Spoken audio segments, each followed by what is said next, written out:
So we're getting a great performance from the vocalist. The vocalist is going through the mic pre, and the mic pre is actually hitting our DAW pretty well. And all of a sudden, our vocalist goes, wow, and it's a really loud signal.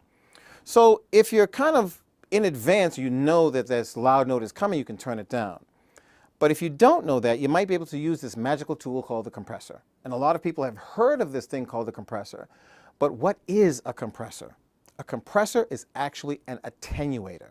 Its job is to attenuate signal, meaning to turn signal down.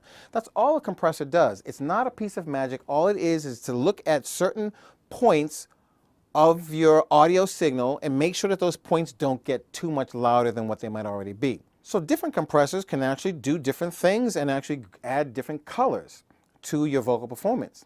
So before we get into what various compressors can do, let's just go look at the simple concept of the compressor. We'll take a look at my DAW over here. So to make this simple, a compressor is simply an attenuator. Its purpose is to turn sound down. So you can imagine if you've got loud signal and that loud signal is going to be turned down, that it will come closer to the low signal. And that's kind of sort of the idea of compression. Now there are different parameters in a compressor. One of the parameters in a compressor is that the point where it turns down can be determined by you, the user of the compressor. That point is called the threshold point. Now how much it will turn down is called the ratio. And if you have a 2-to-1 ratio, then for every 2 dB of input, you'll get 1 dB of output. If you have a 3-to-1 ratio, every 3 dB of input, you'll get 1 dB of output, so forth and so on. Then you have a third component that I would say, even on the simplest compressor, you're probably going to have the ratio, you're probably going to have the threshold, and you'll also have this thing called gain reduction. How much the signal will actually be reduced. And for really good compression ratios, most engineers I've spoken to, they don't like to have extreme amounts of gain reduction. So we're talking about light gain reduction, which would be in the neighborhood of -3 to -6 dB of gain reduction. Now, what does that actually look like on a DAW and on a compressor in a DAW? Let's take a look at my screen. And I have a microphone here. Now, currently my compressor, which is actually right here, the top half of this unit, there's EQ down here and compression right here, and we'll get to the EQ unit in a second. But on the compressor, we have the concept of ratio. So this is how much attenuation I will actually have, or the ratio, I should say, of attenuation, 2-to-1, 3-to-1, 4-to-1. Most engineers use a mild ratio of either about 3-to-1 or 4-to-1.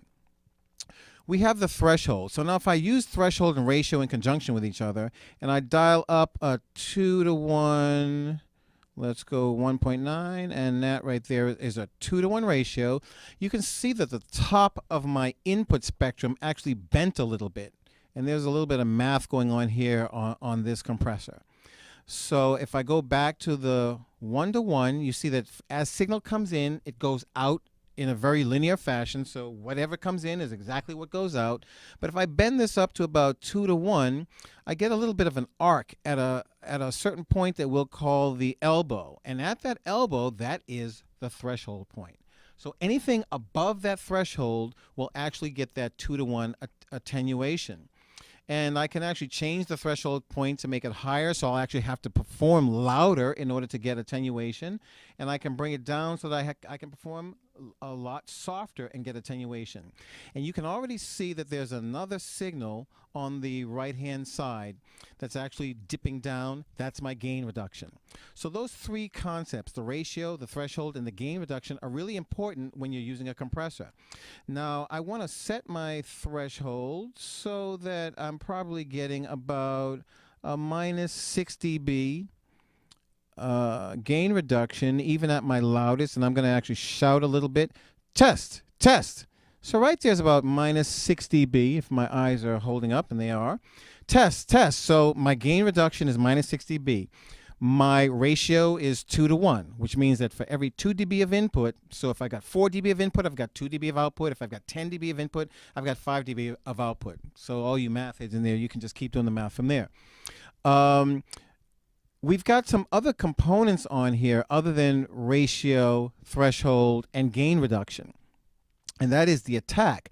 how soon the compression will actually kick in. So if I raise my attack and so that it takes a while for it to kick in and I shout, test, test, you can actually see that my gain reduction is a little bit less now because the peak has already passed by before the compression kicks in, so there's not as much to grab onto. I'll minimize that attack and we'll go to the concept of the release, which might be a little bit difficult to check out on this, but basically the release is once I've squeezed the signal, how long will it take for the signal to rise back up? And if it's a very quick time, you might even be able to hear it pumping and breathing. And a lot of EDM composers are using this to their advantage by having their compositions pumping and breathing in a quarter note type of a situation in a lot of recordings these days.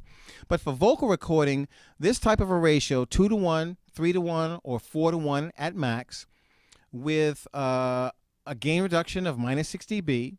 And the threshold is what will vary from composition to composition. That's why I can't really go in here and say this is the ultimate threshold for you to use, because that's actually going to change depending upon the signal and depending upon the composition that your audio is in your DAW. So let me actually record something, and we'll go in and look at EQ after I record it. But let me record a signal, and I think I've got my click going. Yes, 1. Yes, 1. So I've got a little bit of signal there. And you can see that that signal, no matter how loud I get, I'll actually record it again. And we'll take a look at that signal without compression. Yes, 1. Yes, 1. And now we'll take a look at that signal with compression. Let me go down here and record that on my second track. I'll mute this one and go to my second track and look at that with compression. I'll try to do about the same level of performance. Yes, 1. Yes, 1. Look at the difference in those two audio signals. That is really all that a compressor does. Now, let me tell you one other thing about a compressor. Some compression units have what's called automatic gain. So the fact that compression turns a signal down and the highest part is getting closer to the lowest part of the signal can actually have a gain functionality that works automatically. So the more it compresses, the more it turns up. All compressors don't have automatic gain.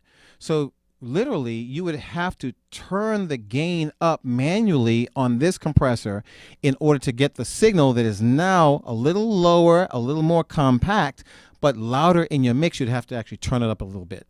Some compressors have automatic gain, and that's something that you want to be aware of, because if you have one compressor that has automatic gain and then maybe process another signal with something that doesn't have automatic gain, you just need to be aware that the one without automatic gain will make the vocal seem lower in the mix.